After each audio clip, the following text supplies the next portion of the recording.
Greetings and welcome to Legacies of Wavryn, Lore of the Endelment. This will be chapter 35 of this reading.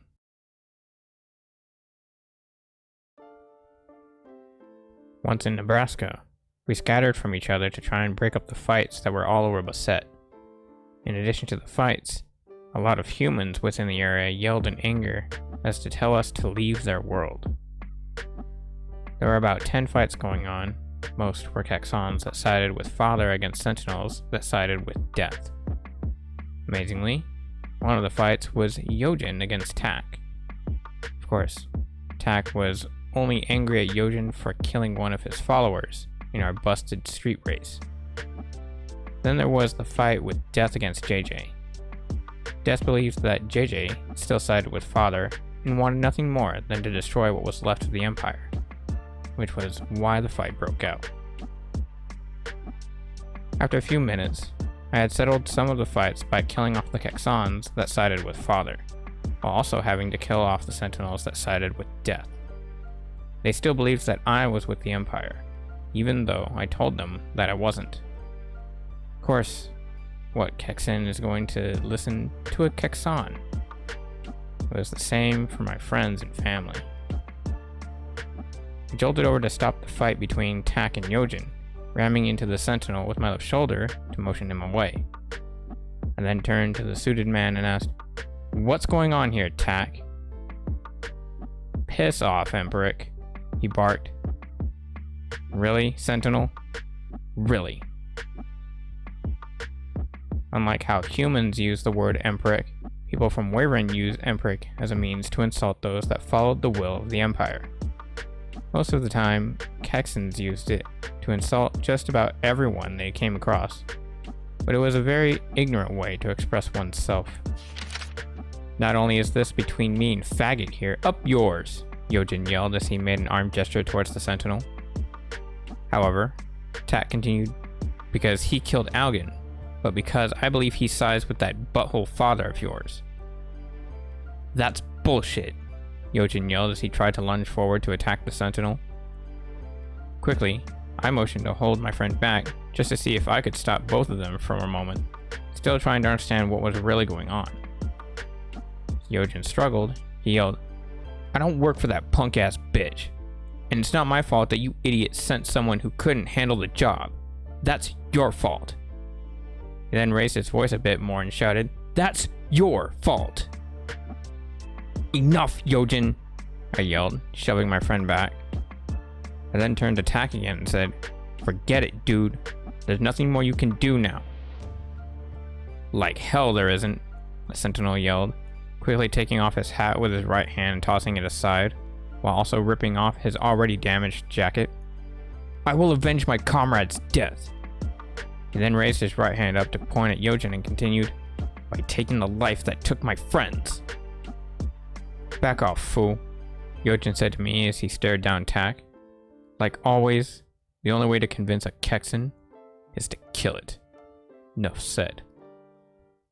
"Likewise, Emperich," Tak said as he readied against my friend once more.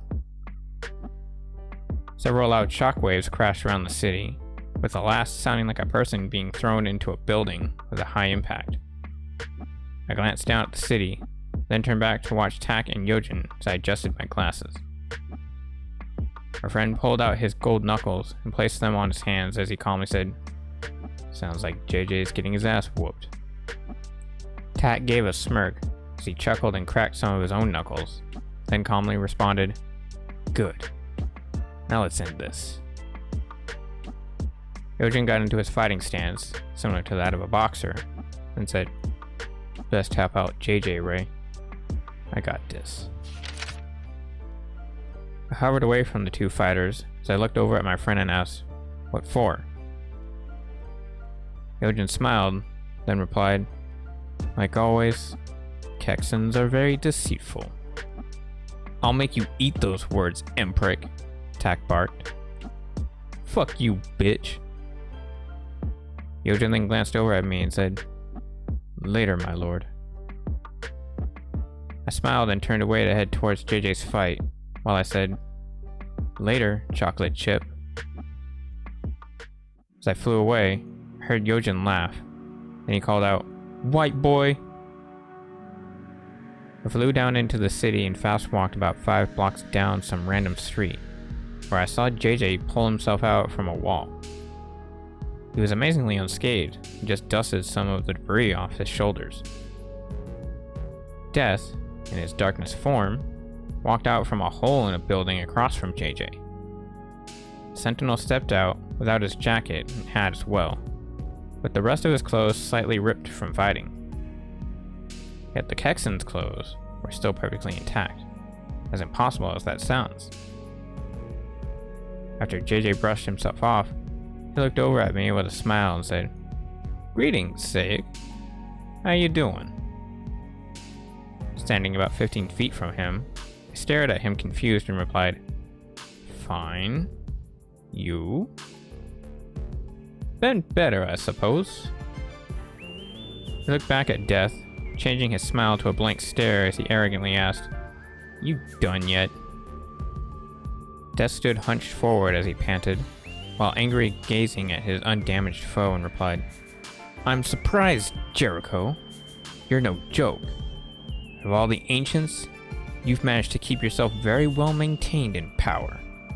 However, being as you are a servant to Dominic, I can't allow you to live, even if I have to kill myself to destroy you." Idiot. Even when I told you that I no longer serve him, you still persist. Your arrogance will be your downfall, Death. For instance, JJ looked over at me with a smirk and said, "Your ignorance to think that Zaec here is on your side has already sealed your fate." Death vanished over to JJ and struck the Kexan in the forehead with his right fist. JJ broke halfway through the building that he previously slammed into. Then Death vanished to kick the back of the Kexan's head, forcing him back out into the streets. Shortly afterwards, Death vanished out and slammed his left foot into JJ's stomach. Sentinel then jumped about 10 feet away and slid back a foot when he landed, bracing himself with his right hand forwards to stop. As JJ stood up, Blight, who was all of a sudden hovering over my left shoulder, said, "Ha! JJ's getting his ass whooped."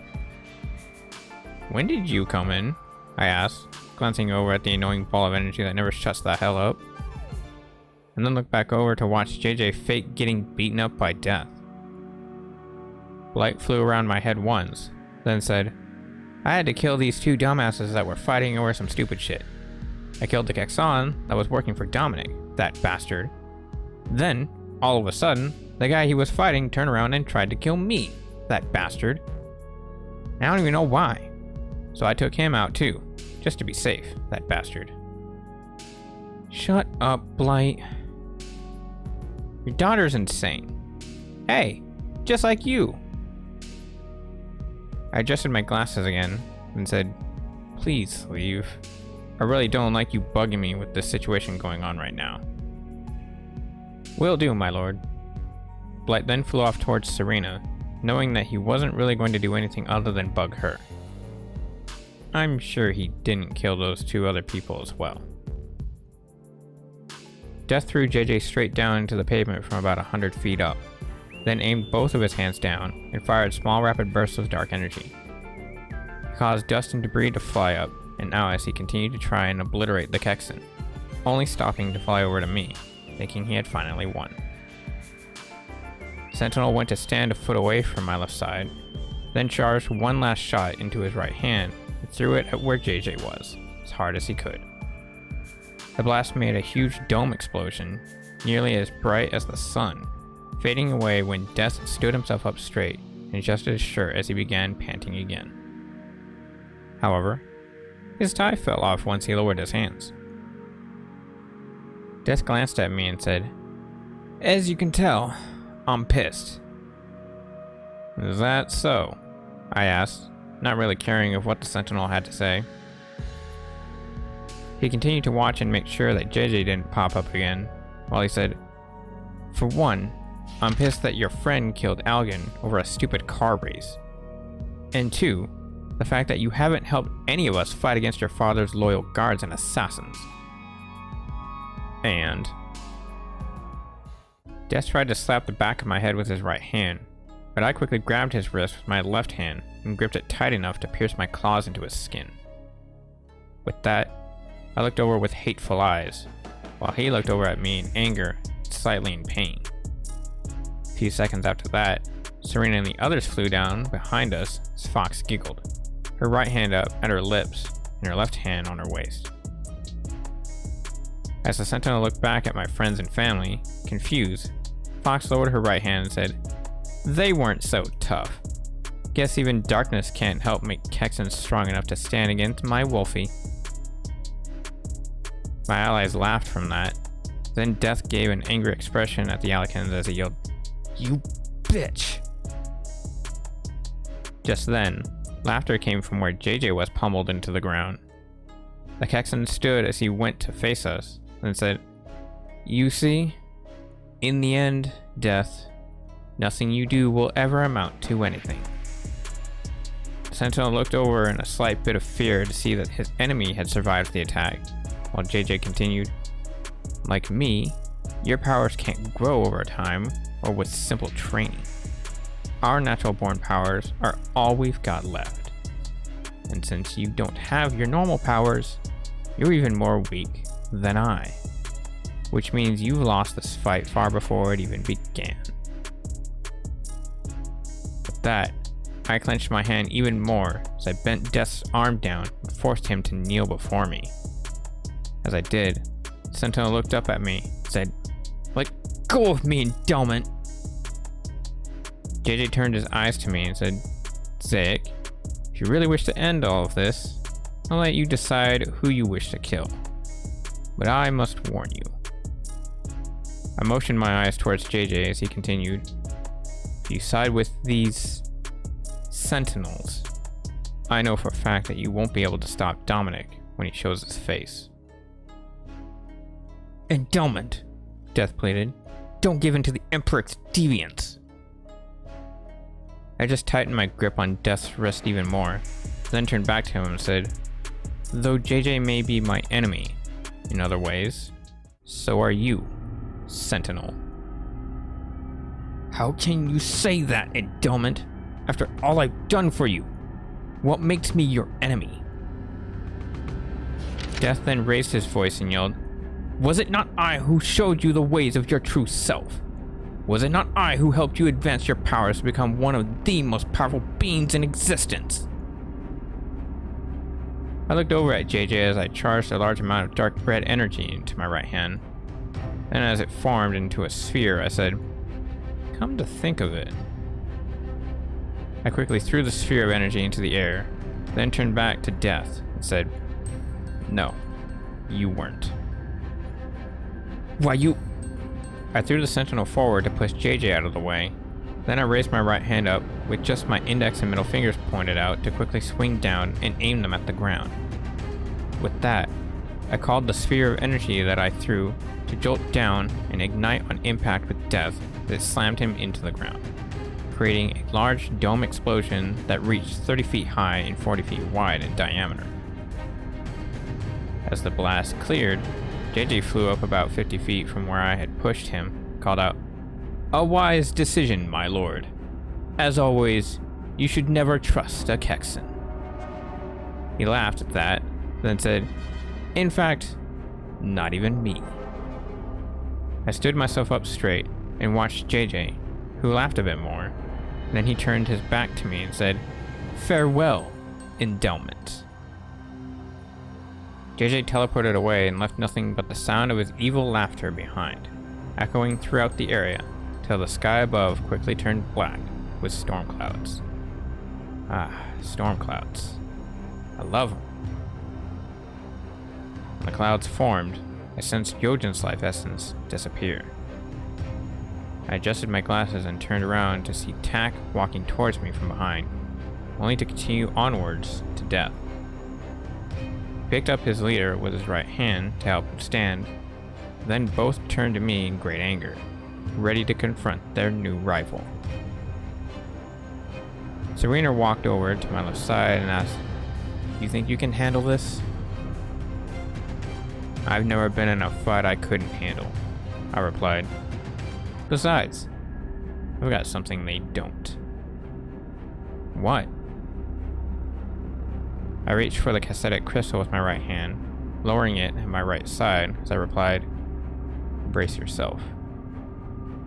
I waved my left hand to order my wife away, where she also got everyone else to motion back, having them also not get involved in the fight.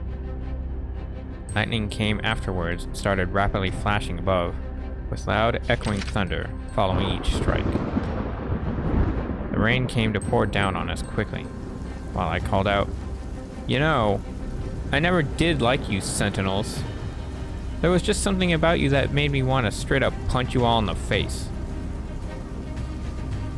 Death laughed at that, then called out, "Same here, Endelment." He and Tak then moved into a fighting stance as he continued, "I thought we could fight together to stop Dominic, to stop the whole Empire, but it seems as though that day shall never come." "You are no more ignorant than us, Emperor," Tak yelled, "but we shall not fail. You and your friends may have destroyed the mightiest of all Sentinels, but you will not stop us from having our world. A world in which there is no power. A world that lives only in peace with others." With the crystal swiftly becoming a broadsword, I raised my weapon to have one edge on my right shoulder to have the blade go across behind my head, while I quietly asked, "Is that so?" "The others still hide within the shadows themselves," Death yelled. "And when you're gone, they shall walk amongst the light, crushing all of that which you worked so hard to achieve. Your fight to save your friends will mean nothing in Endelment." We stared each other down in silence for a few seconds. Then I calmly said, "Then it's over." Tak lowered his voice as he changed into his darkness form, while both he and Death raised their tails up, as Tak said, "Yes, Emperor, it is. For you."